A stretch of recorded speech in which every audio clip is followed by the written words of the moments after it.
Hello everyone, welcome back to my channel. दोस्तों, प्रस्तुत है आज की breaking news. High school pass को मिलेगी 19,000 की नौकरी, जानिए कैसे करें आवेदन। नई शिक्षा नीति के तहत बच्चों के लिए तय हुआ ज्ञान का लक्ष्य, शिक्षकों को मिला यह नया टारगेट। सरकारी कर्मचारियों को प्रतिकर अवकाश दिए जाने के संबंध में तबादलों में गड़बड़ी के लिए 4 बाबुओं के निलंबन की सिफारिश, 12 मंडलों में भी कार्रवाई।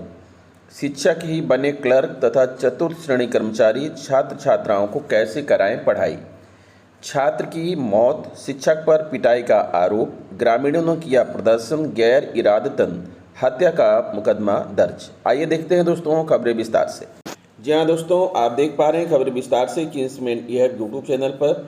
लखनऊ हाई स्कूल व ITI पास युवा बेरोजगारों के लिए अच्छी खबर है। लालबाग के क्षेत्रीय सेवायोजन कार्यालय और अलीगंज के राजकीय औद्योगिक संस्थान की ओर से अलीगंज में 24 अगस्त को रोजगार मेला लगाया जाएगा। हाई स्कूल से लेकर ITI पास चयनित युवाओं को 15,000 से 19,000 प्रतिमाह के वेतन पर नौकरी दी जाएगी। इसके लिए युवाओं को सेवायोजन विभाग के पोर्टल पर पंजीयन कराना अनिवार्य होगा। लालबाग के क्षेत्रीय सेवायोजन कार्यालय के सहायक निदेशक AK भारती ने बताया कि 24 अगस्त को अलीगंज के GITI परिसर में लगने वाला मेला सुबह 10 बजे से शुरू होगा। कंपनियों के प्रतिनिधियों की ओर से साक्षात्कार लिया जाएगा। शिवांगिनी लॉजिस्टिक पदनाम पार्सल डिलीवरी, पदों की संख्या 120, महिला पुरुष।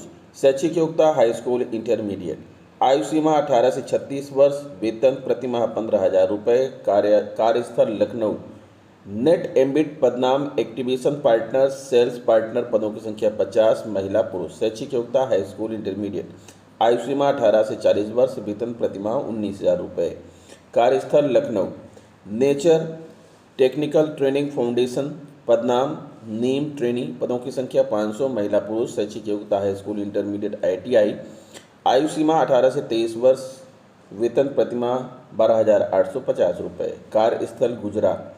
इंडियन एम्प्लॉयमेंट एजेंसी, पदनाम एक्टिव मैन पावर, पदों की संख्या 2,000, महिला पुरुष। शैक्षिक योग्यता ITI। आयु सीमा 18 से 40 वर्ष। वेतन प्रतिमाह 15,000 रुपये। निर्धारित योग्यता रखने वाले अभ्यर्थी सेवायोजन विभाग के पोर्टल पर अपना पंजीयन व आवेदन कर सकते हैं। बिना पंजीयन के मेले में हिस्सा नहीं लिया जा सकेगा। मेले में अभ्यर्थियों को योग्यता के अपने सभी मूल व छायाप्रति ले जाना होगा। आधार कार्ड भी अनिवार्य होगा और गैर पंजीकृत अभ्यर्थी सीधे अपने दस्तावेजों और बायोडाटा के साथ मेले में हिस्सा ले सकते हैं।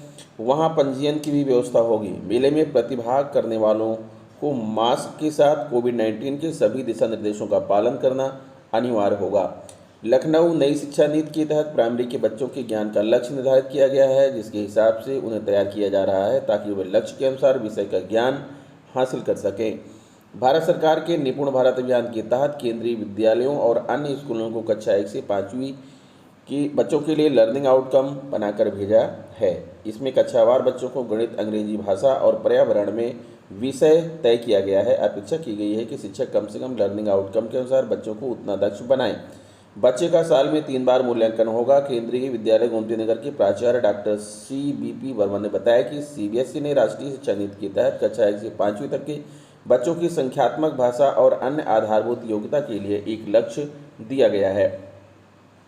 शासनादेश प्रेषक श्री अयोध्या प्रसाद दीक्षित, आयुक्त एवं सचिव उत्तर प्रदेश शासन सेवा में समस्त विभागाध्यक्ष एवं प्रमुख कार्यालय अध्यक्ष उत्तर प्रदेश, सरकारी कर्मचारियों को प्रतिकर अवकाश दिया जाना।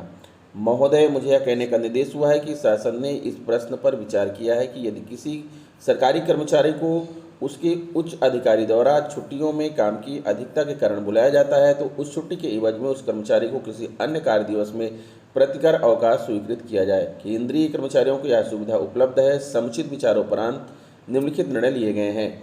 जब कभी किसी सरकारी कर्मचारी को उसके उच्च अधिकारी द्वारा रविवार या अन्य छुट्टियों में कार्यालय में काम करने को बुलाया जाए तो इसके बदले में कर्मचारी को उसकी सुविधानुसार किसी अन्य कार्य दिवस में प्रतिकर अवकाश स्वीकार किया जाए।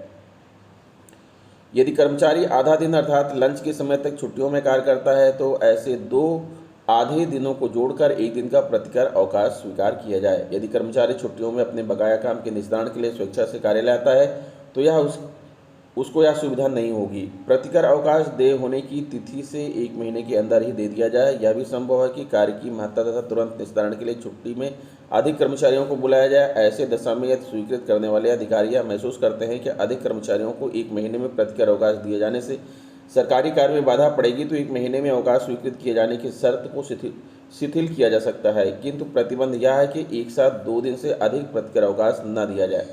प्रतिकर अवकाश स्वीकृत करने के लिए वही अधिकारी सक्षम होंगे जिन्हें संबंधित कर्मचारी का आकस्मिक अवकाश स्वीकृत किए जाने का अधिकार है। उपरोक्त सुविधा केवल अराजपत्रित कर्मचारियों को ही उपलब्ध होंगी। महोदय अयोध्या प्रसाद दीक्षित, आयुक्त एवं सचिव। तबादले में गड़बड़ी के लिए 4 बाबुओं के निलंबन की सिफारिश, 12 मंडलों में भी कार्रवाई। बेसिक व माध्यमिक शिक्षा विभाग के समूहगा के तबादलों में गड़बड़ी के लिए प्रयागराज निदेशालय के 4 बाबुओं के निलंबन की सिफारिश की गई है। साथ ही 12 मंडलों में मंडलीय सहायक शिक्षा निदेशक बेसिक को गलत सूचनाएं भेजने वाले कर्मचारियों पर कार्रवाई के भी निर्देश दिए गए हैं। अपर शिक्षा निदेशक बेसिक अनिल भूषण चतुर्वेदी ने बताया कि प्रयागराज निदेशालय में तैनात लिपिक संजय सोनी, अमर प्रताप सिंह, पवन कुमार व ध्रुवराज सिंह के निलंबन की सिफारिश अपर शिक्षा निदेशक माध्यमिक से की गई है, क्योंकि इनकी नियुक्त प्राधिकारी वही हैं। इन कर्मचारियों को चार्जशीट दे दी गई है। इनके अलावा मेरठ, मुरादाबाद, वाराणसी, आजमगढ़, अयोध्या, गोरखपुर, कानपुर, आगरा, मिर्जापुर, प्रयागराज, लखनऊ व झांसी मंडलों से गलत सूचनाएं भेजने वाले कर्मचारियों के विरुद्ध कार्रवाई करने के निर्देश दिए गए हैं। इनके अलावा मेरठ, मुरादाबाद, वाराणसी, आजमगढ़, अयोध्या, गोरखपुर, कानपुर, आगरा, मिर्जापुर, प्रयागराज, लखनऊ व झांसी मंडलों से गलत सूचनाएं भेजने वाले कर्मचारियों के विरुद्ध कार्रवाई करने के निर्देश दिए गए हैं। इसकी रिपोर्ट महानिदेशक स्कूल शिक्षा को भी भेजी गई है। बता दें, तबादलों में गड़बड़ी का मुद्दा अमर उजाला ने प्रमुखता से उठाया था। शासन ने खबर का संज्ञान लेकर गड़बड़ियां दूर करने और कार्रवाई के निर्देश दिए थे। बागपत जिले के राजकीय कॉलेजों में चतुर्थ श्रेणी से लेकर शिक्षक और प्रधानाचार्यों को कमी से जूझना पड़ रहा है। 6 इंटर कॉलेज और 3 हाई स्कूल में शिक्षक ही प्रधानाचार्यों की जिम्मेदारी संभाल रहे हैं, जबकि क्लर्क के अभाव में विद्यालयों में पत्राचार का कार्य प्रभावित हो रहा है और शिक्षकों को उनकी भी जिम्मेदारी संभालनी पड़ रही है। इसका असर पढ़ाई पर पड़ रहा है और विद्यार्थियों की पढ़ाई सबसे ज़्यादा प्रभावित हो रही है। जिले में 13 राजकीय हाई स्कूल व 5 राजकीय कन्या इंटर व 1 राजकीय इंटर कॉलेज हैं। इन विद्यालयों में प्रधानाचार्य 3 प्रधानाचार्य, 66 सहायक अध्यापकों और 37 प्रवक्ता, 16 क्लर्क और 51 चतुर्थ श्रेणी कर्मचारियों के पद रिक्त हैं। प्रधानाचार्यों के पद रिक्त होने पर राजकीय विद्यालयों में शिक्षक ही प्रधानाचार्य की जिम्मेदारी संभाल रहे हैं। जिले के केवल राजकीय कन्या इंटर कॉलेज बावली में चतुर्थ श्रेणी कर्मचारी हैं, जबकि अन्य में चतुर्थ श्रेणी कर्मचारी भी नहीं है। इसलिए सबसे अधिक समस्या चतुर्थ श्रेणी कर्मचारी के न होने की है। हालात यह हो गए हैं कि विद्यालयों में शिक्षकों पर ही क्लर्क और चतुर्थ श्रेणी कर्मचारी की जिम्मेदारी भी है। जिला विद्यालय निरीक्षक रविंद्र सिंह ने बताया कि राजकीय विद्यालयों में शिक्षकों व कर्मचारियों की नियुक्ति आयोग से होनी है। जिन विद्यालयों में प्रधानाचार्यों के पद रिक्त हैं उनमें शिक्षकों को प्रधानाचार्य की जिम्मेदारी सौंपी गई है। क्लर्क के अभाव में विद्यालय के प्रधानाचार्य ही शिक्षकों की मदद से पत्राचार व अन्य कार्य करा रहे हैं। छात्र की मां शिक्षक पर पिटाई का आरोप, ग्रामीणों ने किया प्रदर्शन, गैर इरादतन हत्या का मुकदमा दर्ज। श्रावस्ती सिरसिया के बनकटवा गांव निवासी छात्र की इलाज के दौरान संदिग्ध परिस्थिति में मौत हो गई। परिवार के लोगों ने शिक्षक की पिटाई से बच्चे की मौत होने का आरोप लगाया है। ग्रामीणों के साथ सड़क पर उतरकर परिवार के सदस्यों ने प्रदर्शन किया। पुलिस ने गैर इरादतन हत्या का मुकदमा दर्ज कर शिक्षक को गिरफ्तार कर लिया है। बनकटवा निवासी ब्रजेश सिंह की बुधवार रात को जिला अस्पताल बहराइच में इलाज के दौरान मौत हो गई। छात्र की मौत के बाद गुरुवार को शिक्षक पर पिटाई का आरोप लगाते हुए परिवार के लोगों ने ग्रामीणों के साथ स्कूल पहुंच गए। स्कूल के सामने सड़क पर जमकर हंगामा शुरू कर दिया। सिरसिया थाना अध्यक्ष पंकज कुमार टीम के साथ पहुंचे, कार्रवाई का आश्वासन दिया, तब जाकर मामला शांत हुआ। लेकिन परिवार के लोगों ने शव का अंतिम संस्कार करने से इनकार कर दिया। डीएम नेहा प्रकाश, एसपी अरविंद कुमार मौर्य, एएसपी केसी गोस्वामी और सीओ भिनगा अतुल कुमार चौबे ने भी मौके पर पहुंचकर स्थिति का जायजा लिया। खबर लिखे जाने तक अधिकारी परिवार के लोगों को समझाने में जुटे थे।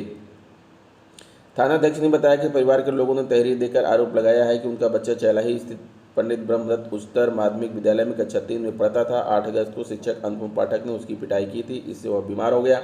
इलाज के दौरान उसकी मौत हो गई। थानाध्यक्ष ने बताया कि आरोपी शिक्षक बनगाई निवासी अनुपम पाठक के विरुद्ध गैर इरादतन हत्या समेत अन्य धाराओं में मुकदमा दर्ज कर शुक्रवार को उन्हें गिरफ्तार कर लिया गया है। मामले की जांच की जा रही है। मामले के आरोपी शिक्षक ने बताया कि 2 बच्चों में झगड़ा हो रहा था। इसे शांत कराने के लिए छात्र को मामूली दंड दिया था। इसके बाद 2 दिन छात्र स्कूल पढ़ने भी आया। बुखार होने पर तीसरे दिन से उसने स्कूल आना बंद किया। पिटाई से मौत का आरोप निराधार है। तो दोस्तों, ये रहा आज का ब्रेकिंग न्यूज़। आशा करता हूँ वीडियो आपको अच्छी लगी होगी। अगर वीडियो अच्छी लगी तो प्लीज़ हमारे चैनल को सब्सक्राइब करके बेल आइकन को प्रेस कर दीजिए। मिलेंगे आपसे नेक्स्ट वीडियो में कुछ नई जानकारी लेकर। तब तक के लिए नमस्कार।